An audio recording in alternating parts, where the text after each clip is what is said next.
नमस्कार. आपण या ठिकाणी कापसाच्या शेतामध्ये, ज्या ठिकाणी आपले गजानन दराडे, पानेगाव, तालुका अंबड, जिल्हा जालना, या ठिकाणी कापसाच्या शेतामध्ये हे झाडं वाळण्याचं प्रमाण भरपूर आहे.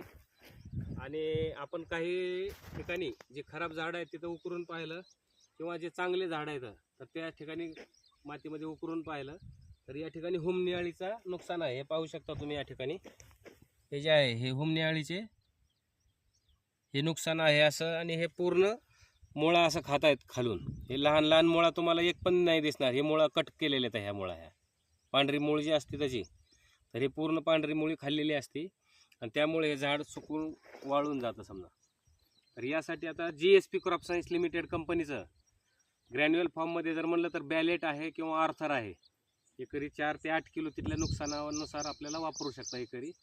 आणि ठिबकमधून जर सोडायचं असलं, आता या ठिकाणी ठिबक आहे तर या ठिकाणी आपल्याला PCT 410 हे ठिबकमधून आपल्याला ड्रेंचिंग करायचं या ठिकाणी 400 ते 500 मिली. आणि ह्याचं एकदम चांगल्या प्रकारे नियंत्रण होऊन जाईल हुमणी अळीसाठी.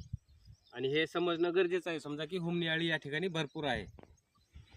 हे नुकसान दाखवून द्या. हे झाडं असं होतं आणि मोठ्या प्रमाणावर नुकसान आहे. इकडे समोर करा असा इकडे जास्त. आता 2 ठिकाणी उकरून पाहिलं तुम्हाला ती हुमणी अळी दिसली, बरोबर ना.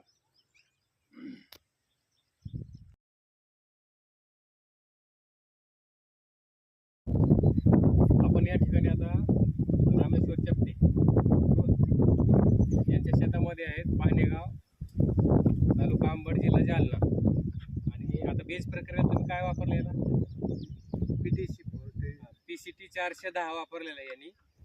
आणि आता आपण बाजूच्या शेतामध्ये यांच्या पाहिलं की तिथं हुमणी अळीचा कापसामध्ये भरपूर नुकसान आहे.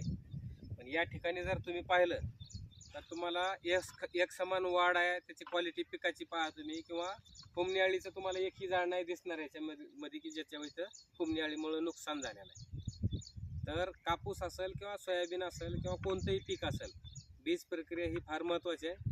आता हे जागरूक शेतकरी म्हणा किंवा त्यांना संपर्क झाला आणि त्यांनी PCT 410 हे कापसाच्या पाकिटाला लावलं आणि त्याच्यामुळं आज हे या ठिकाणी परेशान नाहीत किंवा नुकसान नाही आहे. आणि इथंच बाजूला आता तुमची किती परेशानी चालू आहे, म्हणजे 10% तर नुकसान आहेच ना. उघड 10-15% जवळजवळ कापसाचे प्रॉब्लेम झालेला आहे. तर हे पुढील कोणतंही पीक असेल रब्बीमध्ये किंवा खरीपामध्ये, तर त्या वाढलेल्या तापमानामुळे हुमणी अळीचं नुकसान आहे.